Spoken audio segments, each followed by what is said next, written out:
What's up,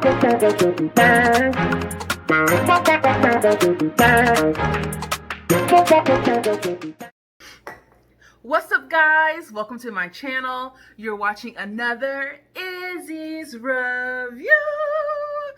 On this review, we're going to be doing a kitchen appliance. Now, this appliance I have been begging for since Christmas. And yes, I did get it. Thank you to my mother-in-law. She gifted me a, what is it? Are you ready? Air fryer. Now, this baby is huge. I want to show it to you.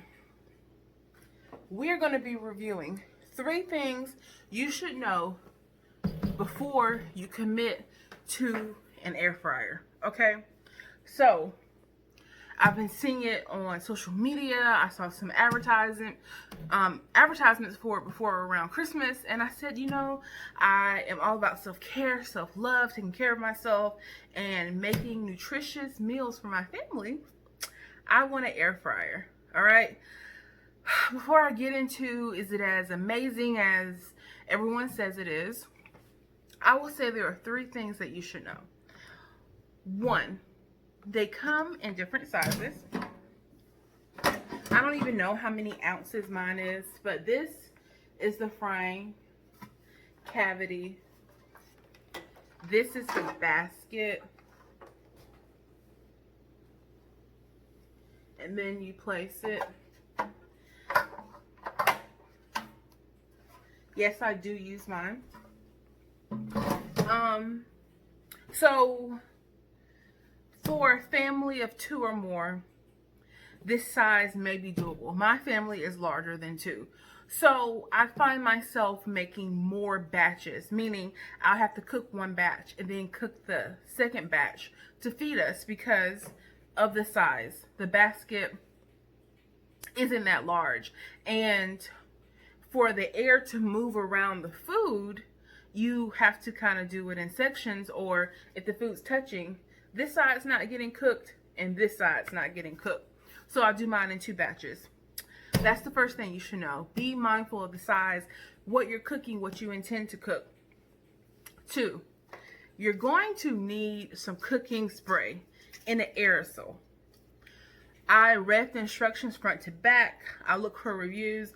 No one really said it, but my mother-in-law said it, that to get this, but nothing that I read said to use this spray. It just says use little to no oil. Well, what oil? I was like, where do I pour it? Do I pour it in the canister? Do I add it later? I couldn't figure that out. But a tip from my grandmother was to spray the chicken, spray the product that you're cooking with this aerosol spray. This is canola spray that I got from Aldi. That's where I shop. When I cook, I don't use vegetable oil, and I really don't like to use canola oil. I like to use olive oil and coconut oil when I cook. I don't use vegetable oil or canola, but this is such a small quantity, I said, why not? That's the second thing to know. Be mindful of the size of what you intend to cook. Make sure you have plenty of this on deck. And 3,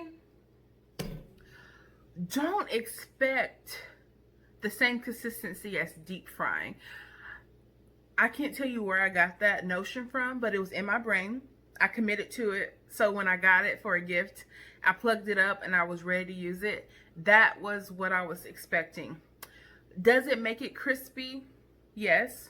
For me to have crispy chicken, because I'm using chicken as an example because that's all that I eat, I would bread it as normal. I might not, I don't even say that I use the egg. I don't use the egg. I would just dip it in the water, bread it, and then spray it with this. Cook it for about 5 minutes, spray it again, cook it, rotate it, cook it some more. So it's very involved.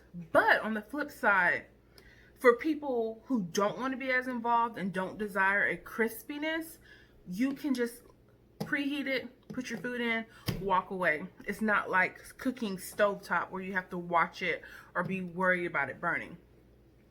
So that's the third thing. Don't expect, don't be fooled by the pictures. Try it out for yourself, because all in all, it's not the same as deep frying. Now, the science behind it, in my opinion, is that um, it's just moving air. So because the air is moving around so quickly and all around continuously around the item that you're cooking, it makes that fried feel. So if you really think about, if you're baking something in the oven, you have moisture, depending if it's covered in foil or not, or if it's submerged in water, or drying out if it's just sitting in a pan by itself. But with this, it contains the moisture, and the air is moving around it, cooking it, so it's not just stale, stagnant heat. It's heat that's moving. The inside looks like a hair dryer, or those portable ceramic heaters that we use for small spaces. And that's what made me feel that's how the appliance works, because the inside is similar to those gadgets. So if you look on the inside, it looks like the same material. It feels like ceramic. I don't know what it is for sure. This is just me thinking and brainstorming.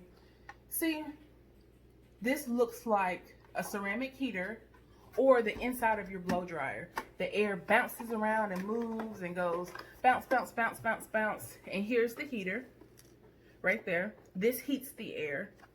And because of this material and this coating, the air is moving around, bouncing around continuously, not being stagnant, locking in moisture, and causing the surface of the food that you're eating to be crispy, fried, crispy.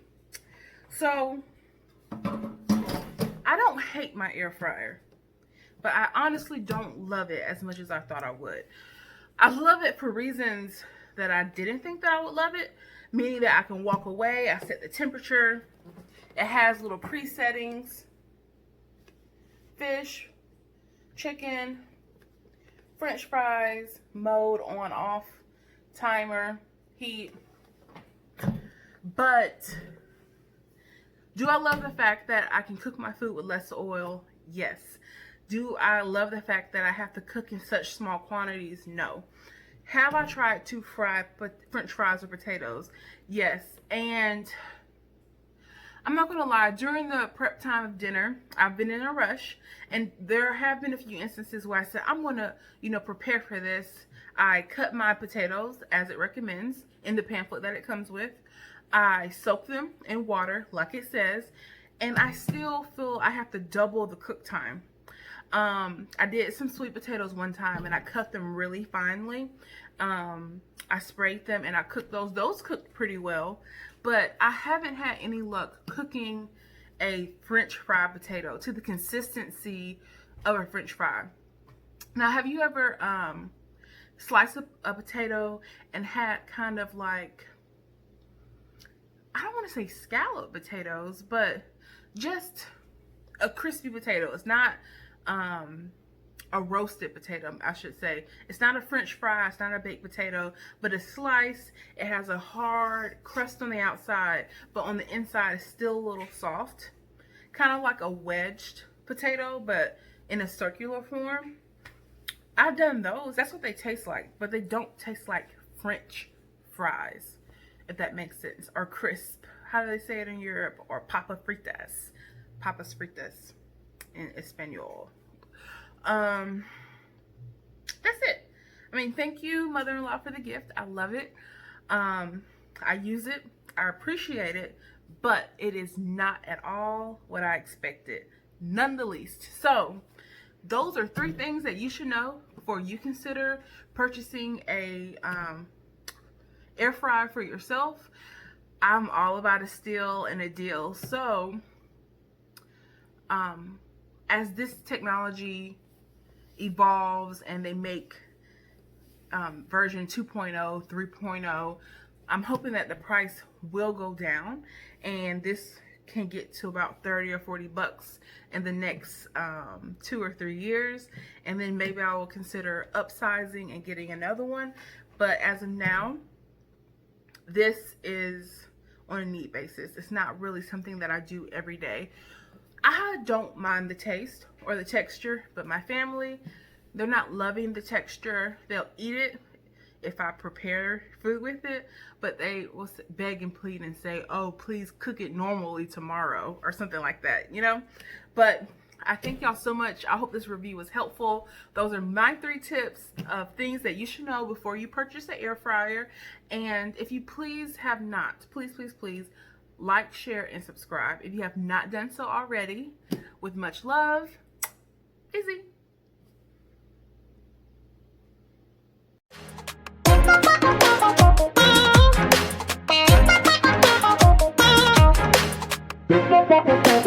Bye.